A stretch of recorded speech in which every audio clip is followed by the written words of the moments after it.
요한복음 4장 27절부터 42절 말씀 우리 함께 교독합니다. 이때에 제자들이 돌아와서 예수께서 여자와 말씀하시는 것을 이상히 여겼으나 무엇을 구하시나이까 어찌하여 그와 말씀하시나이까 묻는 자가 없더라. 여자가 물동이를 버려두고 동네로 들어가서 사람들에게 이르되 내가 행한 모든 일을 네게 말한 사람을 와서 보라. 이는 그리스도가 아니냐 하니 그들이 동네에서 나와 예수를 보라. 그 사이에 제자들이 청하여 이르되 랍비여 잡수소서. 이르시되 내게 너희가 알지 못하는 먹을 양식이 있느냐. 제자들이 서로 말하되 누가 잡수실 것을 갖다 드렸는가 하니 예수께서 이르시되 나의 양식은 나를 보내신 이의 뜻을 행하며 그의 일을 온전히 이루는 이것이니라. 너희는 넉 달이 지나야 추수할 때가 이르겠다 하지 아니하느냐. 그러나 나는 너희에게 이르노니 너희 눈을 들어 밭을 보라. 희어져 추수하게 되었도다. 거두는 자가 이미 삭도 받고 영생이 이르는 열매를 모으나니 이는 뿌리는 자와 거두는 자가 함께 즐거워하게 하려 함이라. 그런즉 한 사람이 심고 다른 사람이 거둔다 하는 말이 옳도다. 내가 아무도 노력하지 아니한 것을 거두어 무려하노니 다른 사람들은 노력하였고 너희는 그들이 노력한 것에 참여하였느니라. 여자의 말이 내가 행한 모든 것을 그가 내게 말하였다 증언하므로 그 동네 중에 많은 사마리아인이 예수를 믿는지라. 사마리아인들이 예수께 와서 자기들과 함께 유하시기를 청하니 거기서 이틀을 유하시되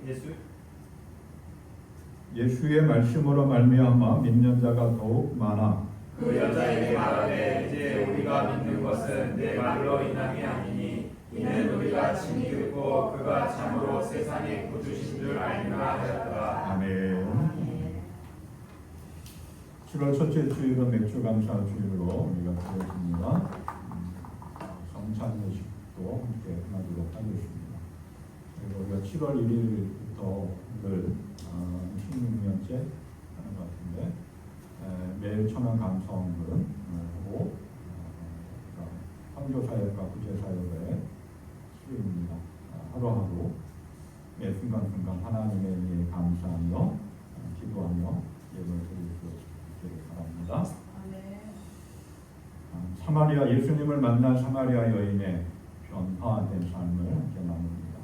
신약 성경에서 많은 서신을 기록했고 또 기독교 복음 전파에 가장 큰 영향력을 끼치었던 인물. 그래서 기독교 신앙과 신학의 어떤 기본 틀을 만들어 놓은 그런 가장 위대한 믿음의 사람 하면은 사도 바울 그렇게 이야기합니다. 사도 바울이 처음부터 예수를 믿고 또 그렇게 예수를 믿고 열심히 신앙의 삶을 살아갔던 것이 아니었던 거죠. 사울이라고 하는 이름으로 태어났습니다. 로마 제국의 한 수도 도시였던 길리기아라고 하는 지역의 다소라고 하는 마을에서 유대인으로 태어났습니다. 유대인으로 태어났지만 당시 드물게 로마 시민권을 가지고 있었습니다. 그리고 당대 최고의 스승이었던 가말리엘이라고 하는 사람으로부터 학문을 배웠습니다. 그러니까는 그리고 바리새파 사람입니다. 그러니까 이 사울이라고 하는 인물은 학문적으로도 그렇고 또 가문도 그렇고 빠질 것이 없는 아주 출중한 사람이었고 장래가 촉망되는 젊은 사람이었습니다. 유대 관리였고 그러니까 남부러울 것이 없는 사람이었습니다. 어렸을 적부터 철저하게 바리새파 가문으로서 율법 교육을 배웠습니다. 그러니까 철저한 율법을 지키는 삶을 살아갔던 바리새인이었죠. 그래서 율법에 대해서 열정적이었던 이 사울은 자기는 하나님을 열심히 믿는다라고 생각을 했습니다. 나는 열심히 최선을 다해서 나는 정말 하나님을 믿는 그런 신실한 사람이다라고 생각을 했던 거죠. 그래서 그 당시 예수 믿는 사람들을 이단이라 이거는 우리 유대교를 무너뜨리는 그런 잘못된 가르침을 전하는 사람들이다. 잘못된 것들을 믿는 사람들이다라고 생각하면서 예수 믿는 사람들을 잡아서 감옥에 가두고 또 죽이는 일까지도 앞장섰던 사람입니다. 그러다가 이제 의욕에 넘쳐가지고 다메섹이라고 하는 그 지역에 예수 믿는 사람들이 많이 몰려 있다라고 하는 소식을 정보를 입수해서 다메섹으로 예수 믿는 사람들을 잡으러 갑니다. 다메섹으로 가는 그 길에 가까이 이르렀을 때에 부활하신 예수님께서 사울을 찾아오십니다. 부활하신 예수님을 만난 사울은 거기서 시력이 잃게 되고 예수님의 음성을 듣게 되죠. 그리고 다메섹 마을에 들어가서 아나니아라고 하는 선지자를 만남을 통해서 눈이 띄어지고 복음을 듣게 됩니다. 그로 인해서 사울이 변화가 되어집니다. 그 이름부터 바뀌죠. 바울이라고 하는 이름으로 바꿉니다. 자기 스스로. 그리고 복음을 믿는 사람들, 예수 믿는 사람들을 핍박하고 잡아가두던 삶에서부터, 박해하던 삶에서부터 변화되어서 복음을 전하는 삶으로 변화되어집니다. 목숨의 위협을 느끼는 순간 속에서도 복음을 전하며 나아갑니다. 그리고 교회를 세웁니다. 많은 신약 성경에 있는 많은 서신들을 기록함으로써 오늘 기독교의 어떤 신학과 신앙의 틀을 세우는 데에 큰 역할을 감당했습니다.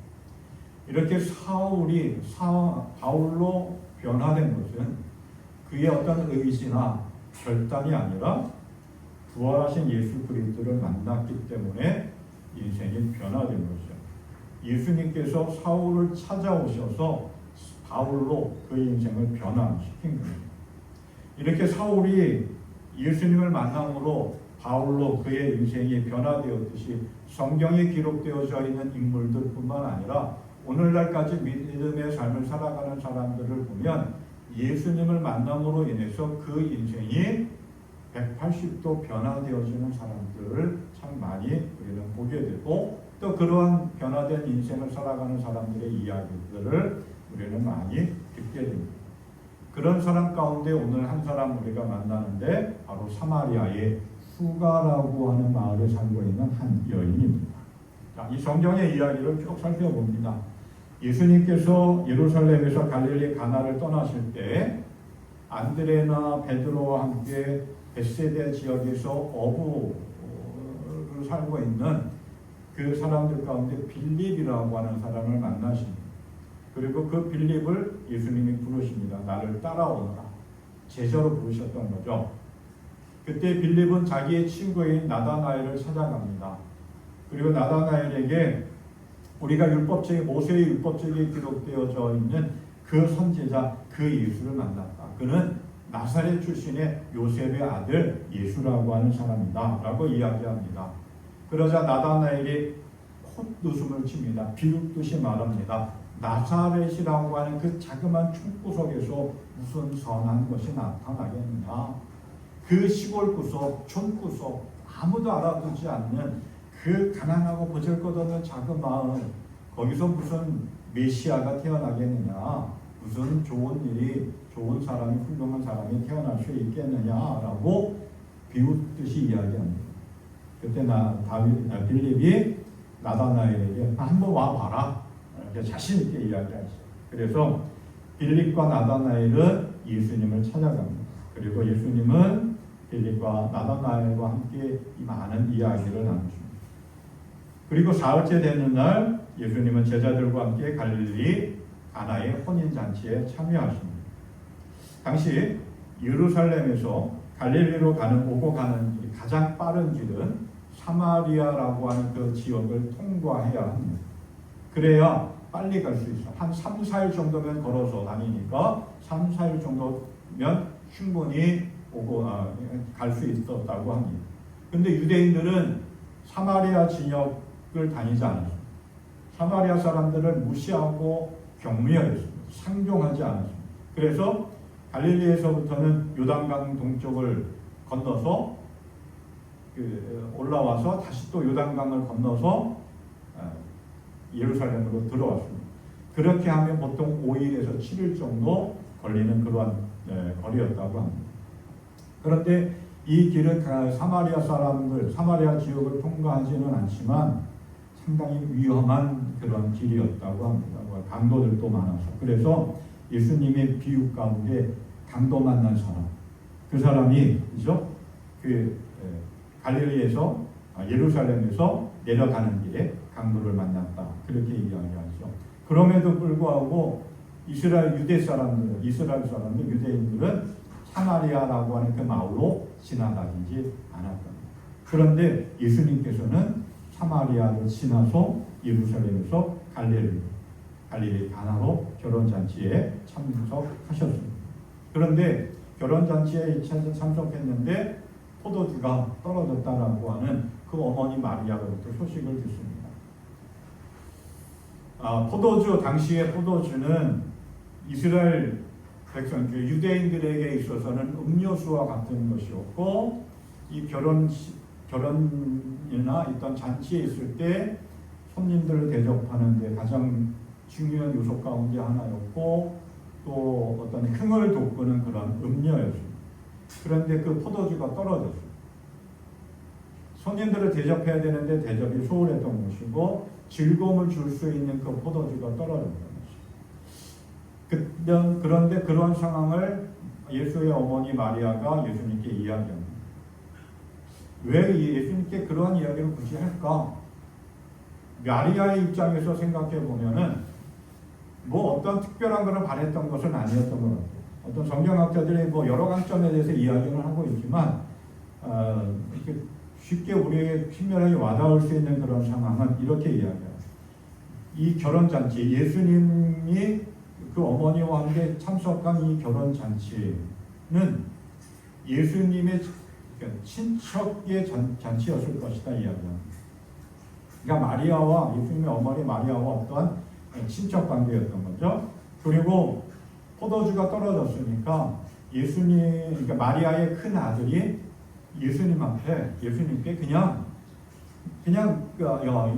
결혼 잔치에 필요한 포도주가 떨어졌대. 뭐 그렇게 간단하게 이야기했던 거죠. 뭐 단순히 어떤 도움을 요청하거나 또 뭐 어떻게 해달라고 하는 그러한 것은 아니었다라고 이렇게 이야기합니다. 그런데 그 예수님께서는 그 이야기를 듣고 물을 포도주로 변화시키심으로 인해서 결혼잔치에 어떤 흥을 더해줬고, 결혼잔치에 참석한 사람들에게 기쁨을 주고, 결혼잔치를 연 주인도 사람들로부터 칭찬받게 합니다. 그리고 그 후에 예수님은 어머니 마리아와 그 예수님의 형제들과 제자들과 함께 가버나움이라고 하는 곳에 가서 며칠 동안 거하십니다. 그리고 이제 6월절이 다가옵니다. 6월절이 다가오면 많은 유대인들이 예루살렘을 방문해서 어떤 6월절 절기를 아주 거대하게 성대하게 지킵니다. 예수님도 6월절이 가까워지자 예루살렘으로 다시 올라가셨습니다. 이렇게 이야기하죠. 요한복음 2장 13절에서부터 25절까지. 예루살렘 성에 들어가니까 예루살렘 성에서 장사하는 사람들이 그 예루살렘 성전을 아주 쓰레기 시장터로 만들었습니다. 그래서 예수님이 이렇게 말씀해요. 내 아버지의 집을 장사하는 집으로 만들지 말아라 라고 통치시면서 다른 성경 말씀들과 연관해서 보면 그 상을 들고 통을 치셨고 하셨습니다. 그리고 많은 기적을 행하시고 말씀을 선포하셨습니다. 이제 6월절을 지키고 예수님께서는 제자들과 함께 유대를 떠나서 갈릴리로 가시려고 합니다. 여기 유대라고 하는 말은, 유대 지역이라고 하는 말은 예루살렘을 말합니다. 그러니까 예루살렘은 이스라엘의 남쪽 지역이고 갈릴리는 이스라엘의 북쪽 지역입니다. 그래서 예루살렘에서 갈릴리로 가려면 말씀드렸듯이 사마리아를 지나야 합니다. 예수를 하는 중보지역. 쉽게 우리가 나중에도 말씀드리겠지만 우리가 이제 경부고속도로를 타고 서울에서 부산으로 내려가려면 항상 지나가는 지역이 충청도 지역이죠. 뭐 저쪽 동해나 서해 쪽으로 지나지 않는 이상, 뭐 서해 쪽으로 지나도 충청도는 거쳐가게 되죠. 항상 그렇게 지나간단 말이에요. 그게 가장 빠른 길이고 편안한 길이고. 그런데 충청도 지역을 지나가고 싶지 않다고 해가지고 저기 동해선을 타고 가는 것과 같다라는 거예요. 지금 유대인들은 사마리아 지역을 지나지 않고 가장 빠른 길로 가야 되는데 사마리아 사람들이 싫어서 사마리아 사람들과 상종하고 싶지 않아서 이 많은 유대인들은 그렇게 돌아서 5일, 7일 걸리는 그 지역으로 갔습니다. 그런데 예수님께서는 그렇게 하지 않았습니다. 사마리아로 지나가셨습니다. 오늘 우리가 읽지는 않았지만 이 전체적인 내용 속에서 4절을 보면 이렇게 이야기합니다. 사마리아를 통과하여야 하겠는지. 내가 사마리아로 가겠다라고 하는 그런 말씀을 하고 계십니다. 그래서 예수님은 예루살렘을 떠나서 갈릴리로 가시면서 사마리아라고 하는 그 지역을 들어가셨고 그 사마리아라고 하는 곳의 한 작은 마을 수가라고 하는 곳에 도착하셨습니다. 그 수가라고 하는 곳에는 야곱이 요셉 아들 요셉에게 준 세겜이라고 하는 땅, 거기에 우물이 있습니다. 그 우물가에는 나그네가 잠깐 쉴 수 있는 그런 곳이 있었다고 합니다. 피곤하신 예수님께서는 수가에 있는 우물가에 앉아서 잠깐 쉬고 계셨던 거죠. 그 시간이 언제였느냐? 제6시라고 이야기합니다. 이 제6시를 오늘날 시간으로 보면은 낮 12시. 가장 뜨겁고 가장 더운 낮 12시. 그때 한 사마리아 여인이 물을 기르러 물동이를 이고 우물가에 찾아옵니다. 그리고 거기에서 예수님과의 만남이 이루어집니다. 여기서 하나 생각해 보게 됩니다. 생각해야 될 것이 있는데 예수님께서 사마리아로 지나가셨고 사마리아에서 그 여인을 만난 것은 과연 우연일까? 아니면 예수님의 의도적인 만남이었을까? 계속해서 말씀드리죠. 유대인들이 예루살렘에서 갈릴리로 오고 갈 때 가장 빠른 길은 사마리아 지역을 통과하는 것이었는데 당시 유대인들은 사마리아 사람들을 싫어했습니다. 적대적인 관계라기보다는 그냥 멸시하고 상대를 안 하지 않았습니다. 같이 음식도 먹지 않고 같이 대화도 나누지 않았습니다. 왜 그러한 일이 일어났느냐? 역사적인 배경을 보면 이렇습니다. 솔로몬 왕이 죽고 이스라엘이 남왕국 유다와 북왕국 이스라엘로 나뉘어집니다. 서로 이제 분리가 되어집니다. 이때 북왕국의 왕인 오므리가 세멜이라고 하는 사람으로부터 땅을 사서 거기에 수도로 만듭니다. 그 세멜이라고 하는 이름을 따가지고 사마리아나 이렇게 이름을 줬습니다. 나라는 점점점 부강해지고 부유해지고 무역의 중심지가 되어집니다. 도시가 발달되어집니다. 그러면서 북왕국 이스라엘 사람들은 하나님을 떠나고 바알이나 아세라 같은 우상을 숭배하게 됩니다. 그로 인해서 하나님이 심판하십니다. 그래서 아수르에 의해서 멸망합니다. 정복당합니다. 이 아수르는 혼혈 정책을 펼칩니다. 북왕국 이스라엘, 특별히 사마리아에 있는 그 유대 이스라엘 사람들을 다른 지역으로 옮기기도 하고 또 포로로 잡아가기도 합니다. 그리고 아수르가 정복한 다른 나라의 국민 백성들을 사마리아 지역으로 강제 이주시킵니다. 그러다 보니까 자연적으로 피가 섞이게 되죠. 혼혈 백성이 되어집니다. 그리고 이스라엘 백성들은 거기서 하나님을 섬기는 것이 아니라 하나님과 함께 더불어서 우상을 숭배합니다. 바알을 찾고 아세라를 찾습니다. 그래서 그러한 사마리아 사람들을 향해서 유대인들이 뭐라고 이야기하고 있느냐? 하나님과의 언약을 저버린 더러운 혼혈족이라고 하면서 비난하고 상대하지 않았습니다. 멸시했습니다. 그러니까 당연히 사마리아 그 지역을 다니지 않았던 거죠. 그런데 예수님은 그 사마리아 지역으로 가셨습니다. 그리고 그곳에 살고 있는 사마리아 여인을 만났습니다. 역사적이고 사회적인 배경과 상황 속에서 유대인 남자가 사마리아, 그것도 여인을 만나서 이야기하는 것은 그 당시 사회적인 관습을 깨뜨리는 파격적인 사건이고 충격적인 일이었습니다. 그런데 예수님께서 사마리아 지역을 가시고 거기서 사마리아 여인과 만나서 이야기를 나누는 것, 과연 우연이었을까? 아니면 예수님의 의도적인 계획적인 일이었을까? 4절 말씀 다시 말씀드리죠. 내가 반드시 사마리아로 가겠다라고 하는 결단입니다. 강한 의지. 그래서 예수님은 사마리아로 갔고 그 사마리아 여인을 만나셨던 것입니다. 그리고 사마리아 여인과 만나서 대화를 나누십니다.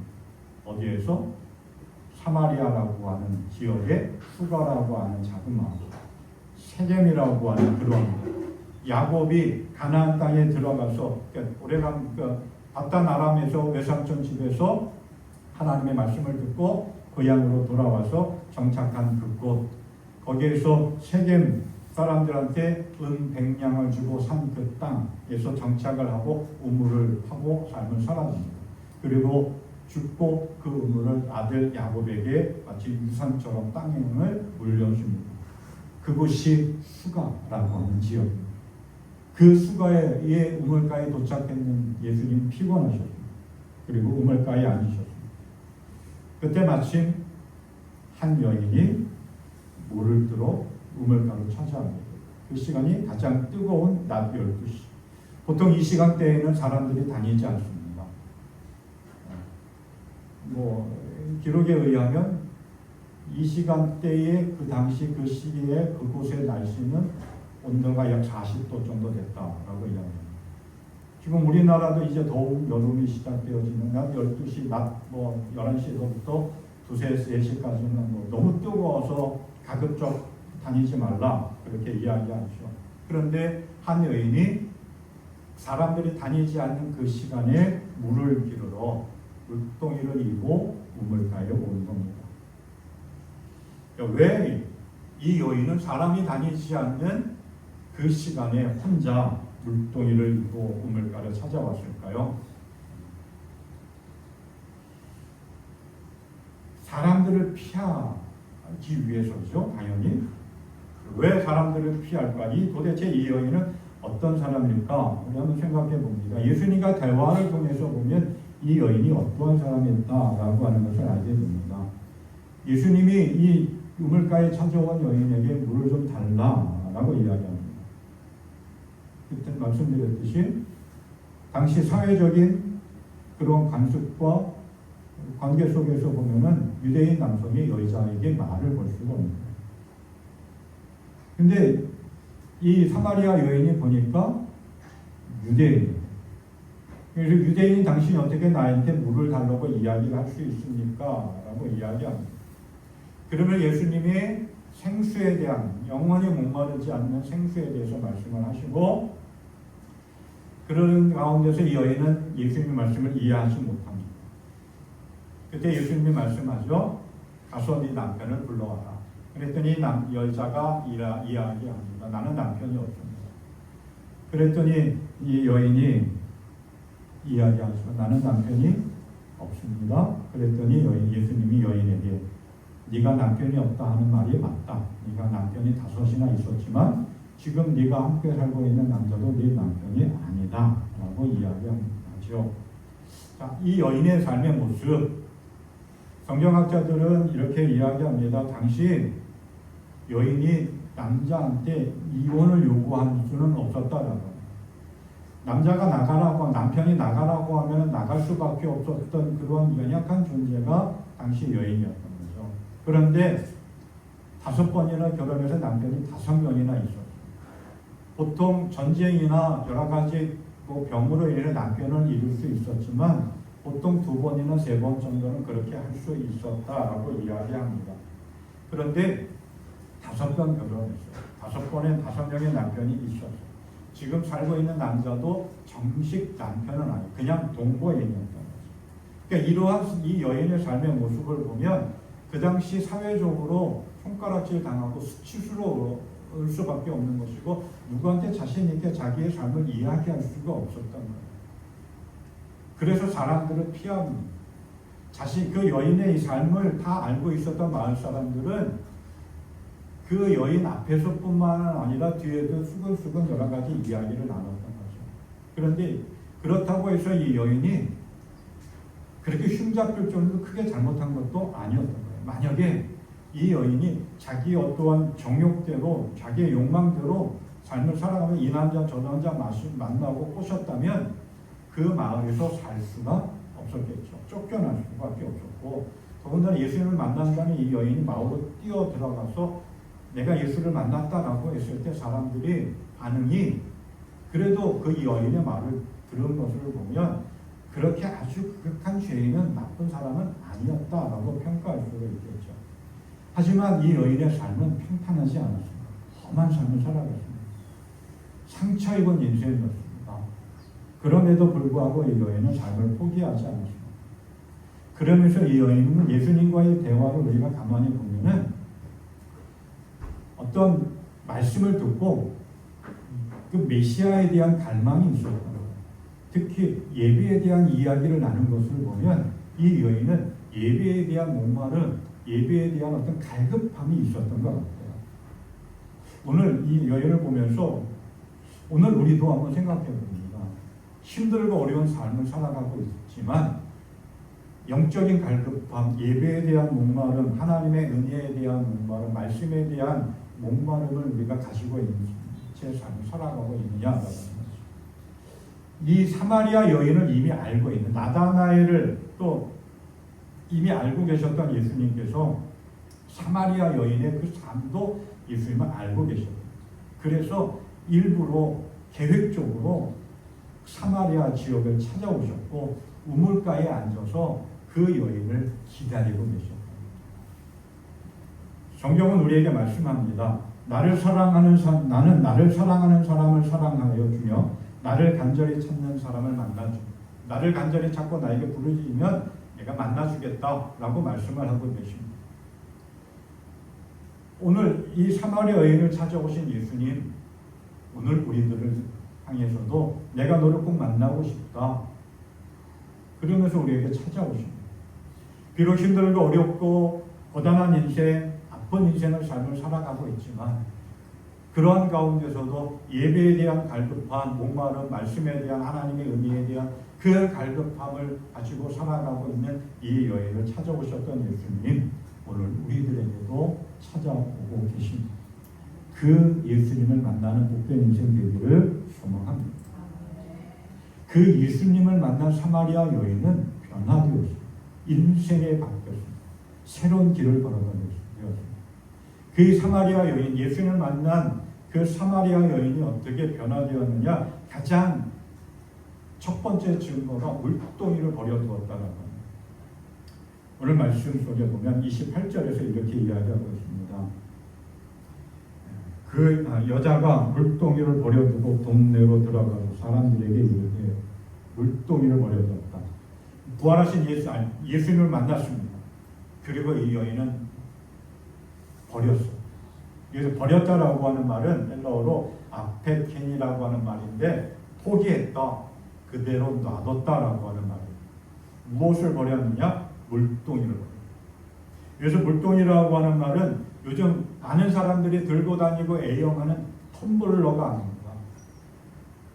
그 우물에 가가지고 또는 요즘 말로 이렇게 수도가에 가가지고 물을 담을 수 있는 커다란 돌 항아리 같은 거. 이게 머리에 이고 다니는 거예요. 예수님을 만났습니다. 정말 이 여인은 힘든 삶을 살아갔습니다. 마을 사람들과 어울리지도 못했어요. 어떠한 자신에 대한 자존감이 낮았고 자신의 삶에 대한 어떤 자책감을 가지고 있었던 거죠. 그래서 아무도 다니지 않는 낮 12시 가장 뜨거운 그 시간에 사람들의 시선을 피해서 우물가에 물을 기르러 왔습니다. 물동이를 머리에 이고 왔습니다. 근데 예수님을 만남으로 인해서 이 여인의 가치관과 삶의 목적이 다 바뀌었어요. 물동이를 이고 우물가에 찾아온 그 목적은 물을 물동이에 가득 채우고 다시 이고 집으로 가는 것이었어요. 그런데 예수님을 만난 다음에 삶의 목적이, 삶의 우선순위가 바뀌었어요. 이 물동이는 이 여인에게 있어서는 가장 필요한 삶의 전부였어요. 그 삶을 유지하고 이끌어가는 큰 힘이었고, 그리고 어떠한 삶의 끈끈한 끈이었어요. 자신의 삶을 붙잡아주는 끈이었어요. 그런데 그 물동이를 버려도 그냥 대화하다가 깜빡 잊고 놓고 온 그게 아니라 삶의 목적이 바뀌었고 삶의 우선순위가 바뀌었다. 또 다른 의미로 한번 생각해 봅니다. 이 여인은 매일같이 물동이를 이고 아무도 다니지 않는 그 뜨거운 낮에 항아리에 물을 기르러 매일같이 찾아왔다. 채워도 채워지지 않는 그 어떤 목마른 그 삶의 그 곤고함, 해결되지 않는 그 곤고함. 그런데 그 곤고함, 그 채워지지 않는 그 갈급함이 예수님을 만남으로 인해서 해결되었다. 그래서 물동이를 버려둔 겁니다. 물동이를 내버려두고 포기하고 마을로 달려갑니다. 오늘 우리들의 삶의 모습도 이 물동이를 통해서 한번 생각해 봅니다. 내가 집착하고 붙들고 있는 내 삶의 물동이, 내가 뭔가 자꾸만 채우려고 해도 채워지지 않는 그 삶의 물동이 우리는 무엇으로 채우고 있고 그 내 삶을 짓누르고 있는 그 물동이를 나는 어떻게 하고 있는가? 내가 버려야 할 내 삶의 물동이 무엇이 있는가? 그리고 그 물동에 채워야 할 것이 정말 무엇인가? 많은 사람들은 세상의 권력의 세상의 물질의 세상의 욕망으로 물동이를 채우려고 하고 그 물동이를 버려두지 못하고 끙끙 매고 짊어지고 삶을 살아가고 있습니다. 예수님이 우리의 삶의 무거운 물동이를 내려놓게 해주십니다. 그리고 또 다른 은혜로 채워주십니다. 그 물동이 집착하지 않고 삶의 목적을 바꾸고 삶의 우선순위를 바꾸며 우리의 영원하고 진정한 삶의 소망과 힘이 되시는 예수 그리스도를 바라보며 삶을 살아갈 수 있기를 바랍니다. 또 하나 이 사마리아 여인의 변화된 증거가 뭐냐? 예수님을 증언하는 복음 전도자가 되었습니다. 28절부터 30절 말씀을 봅니다. 동네로 들어가 사람들에게 이르되 내가 행한 모든 일을 내게 말한 사람을 와서 보라. 이는 그리스도가 아니냐 하니 그들이 동네에서 나와 예수께로 오더라 라고 이야기하고 있죠. 삶의 힘이 되었고 소망이 되었던 삶의 목적이 되었던 그 물동이를 포기하고 버려둔 채 마을로 확 뛰어들어갑니다. 그러면서 큰 소리로 외칩니다. 내 모든 삶을 아신 그분 와서 보라. 이 사람이 진짜 메시아가 아니냐? 이분이 진짜 그리스도가 아니냐? 라고 큰 소리로 외치며 마을로 들어갑니다. 예수님을 만난 이 사마리아 여인, 자신의 그 부끄러운 인생이 이제는 더 이상 부끄럽지 않았습니다. 자신의 삶을 짓누르고 있었던 그 과거의 아픔, 그 상처들이 더 이상 상처가 아니었고 아픔이 아니었습니다. 다 치유되었습니다. 그래서 그 기쁨, 그 감격에 겨워서 마을로 뛰어들어가면서 예수님을 전했다. 이렇게 이야기했죠. 29절. 내가 행한 모든 일을 내게 말하는 사람을 와서 봐라. 내가 나의 모든 아픔을 아시는 분, 나의 상처를 보듬어 안아주신 분, 내가 그분을 만났다. 내가 그분을 경험했다. 자기가 만난 예수, 자기가 경험한 예수를 사람들에게 이야기하고 있는 전도자가 되었습니다. 이 여인은, 사마리아 여인은 전도에 대해서 특별히 훈련을 받고 교육받은 사람이 아니었어요. 그냥 단순히 예수님을 만난 거예요. 내가 경험한, 내가 만난 내 상처를 씻겨주신 예수님을 이야기했을 뿐입니다. 그게 전도라고 하는 거죠. 그 전도를 받고 그 사마리아 이 여인의 이야기를 듣고 마을 사람들이 어떻게 반응했느냐? 39절부터 41절 말씀입니다. 39절. 여자의 말이 내가 행한 모든 것을 그가 내게 말하였다 증언하므로 그 동네 중에 많은 사마리아인이 예수를 믿었다. 그리고 또 이야기합니다. 예수님이 이제 마을로 들어왔습니다. 사람들과 만났습니다.